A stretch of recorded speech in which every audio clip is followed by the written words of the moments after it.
जय श्री महाकाल।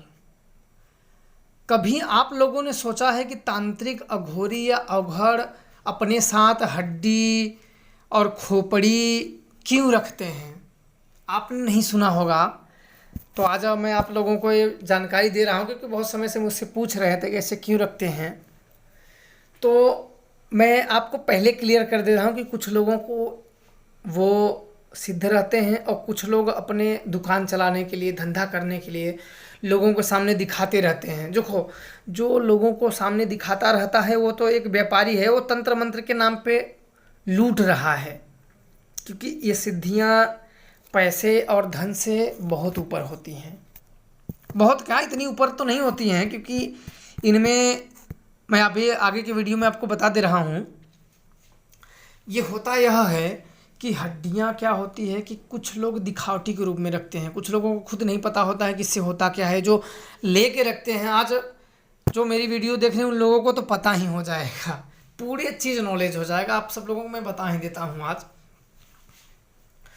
तो कुछ लोगों को जो हड्डी रखे होंगे उन्होंने कभी सिद्ध नहीं किया होगा, तो वो भी सुन लें बेचारे लोग।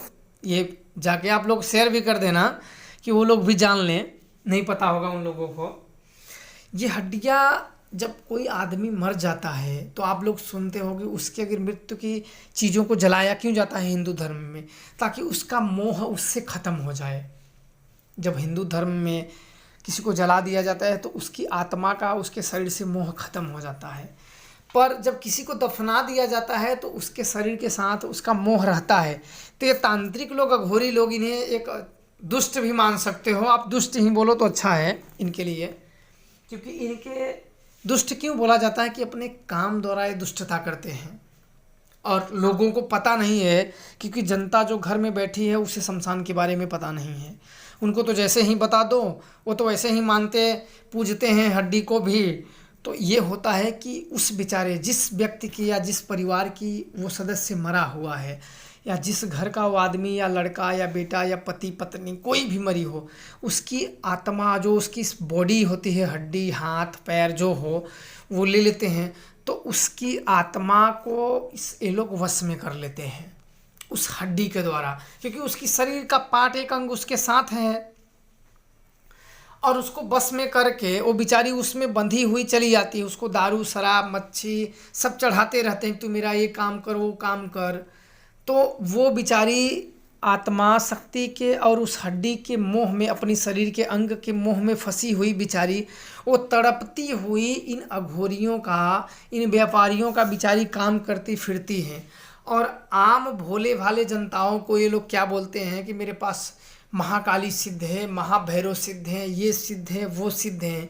तो ये सब सिद्ध कर दिए जाते हैं। तो हड्डी लेने की क्या ज़रूरत है? आप लोगों ने कभी जाना? क्यों नहीं जाना? क्योंकि आप लोगों को उसकी जानकारी ही नहीं है।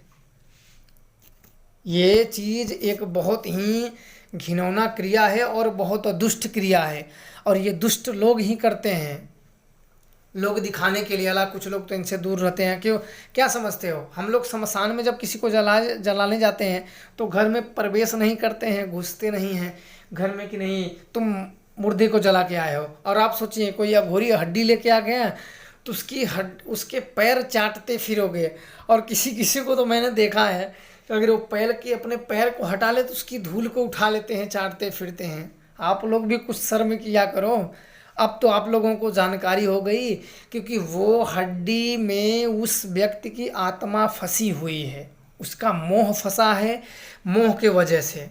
और यहाँ मैं आपको बता देता हूँ कि अघोरी की आत्मा क्यों अधोगति में फंस जाती है। वो यहीं से एक कारण शुरू होता है, आप लोग ये भी जान लो। क्योंकि हम लोगों को, आप लोग ने, बहुत लोगों ने सुना होगा कि आप किसी भूत प्रेत विद्या को सिद्ध कर लोगे और उससे गलत काम कराओगे तो वो तो काम आपके कहे अनुसार करेगी, फिर वो मुक्त हो जाएगी, उसके बदले में आप फंस जाओगे। तो होता यह है कि वो आत्मा जिसका पति हो, पत्नी हो, किसी के परिवार का हो, हड्डी प्राप्त कर लिए, उसको सिद्ध कर लिए, तो वो आपके कहे अनुसार अच्छे बुरे काम करती है। पर वो मरने के बाद वो तांत्रिक खुद भूत बन जाता है, क्योंकि उसको इसके बारे में खुद नॉलेज नहीं है कि इस चीज़ से होता क्या है। आज वो तांत्रिक जिसके पास हड्डियां भी है उसके भी पास ये वीडियो शेयर कर दो, क्योंकि उसको भी कुछ भगवान सद्बुद्धि दे हरामजादे को, कि कुछ वो भी कुछ करे। शक्तियाँ कमाया जाता है तो किसी को तकलीफ देके, क्योंकि किसी की आत्माओं को ऐसे बंदिश में करके नहीं किया जाता है।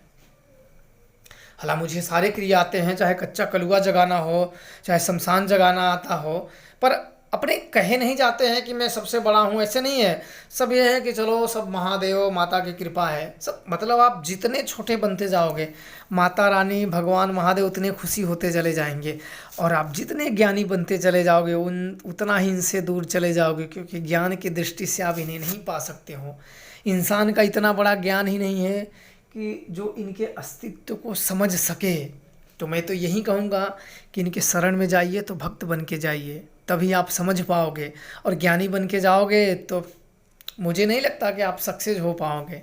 और उन्हीं के शरण में आप ज्ञानी भक्त बन के जाओ, जो सच्चा गुरु हों उनकी बातों से ही लग जाता है। कोई भी हो उनके बातों से ही लग जाता है कि सच्चा कौन है झूठा कौन है। बाकी आप लोग अपने दिमाग से खुद चयन करो, ये नहीं है कि किसी को भी चयन कर लो, आप लोग खुद अपने दिमाग से माइंड से उसका परीक्षण करो, चयन करो, उसकी बातों से उसके हाव भाव से आपको खुद पता चल जाएगा। जो दुष्ट होगा उसके मुंह से ही गाली फूल झड़ते रहेंगे, क्योंकि वो सारे नेगेटिव जिसके अंदर है वो नेगेटिव ही अपनी तरफ चारों तरफ ऊर्जा नेगेटिव ही करता रहेगा, क्योंकि उसके ऊपर उसने आत्मा हावी हो जाती है ना, तो वो नेगेटिव ही चारों तरफ अपना फैलाता रहेगा।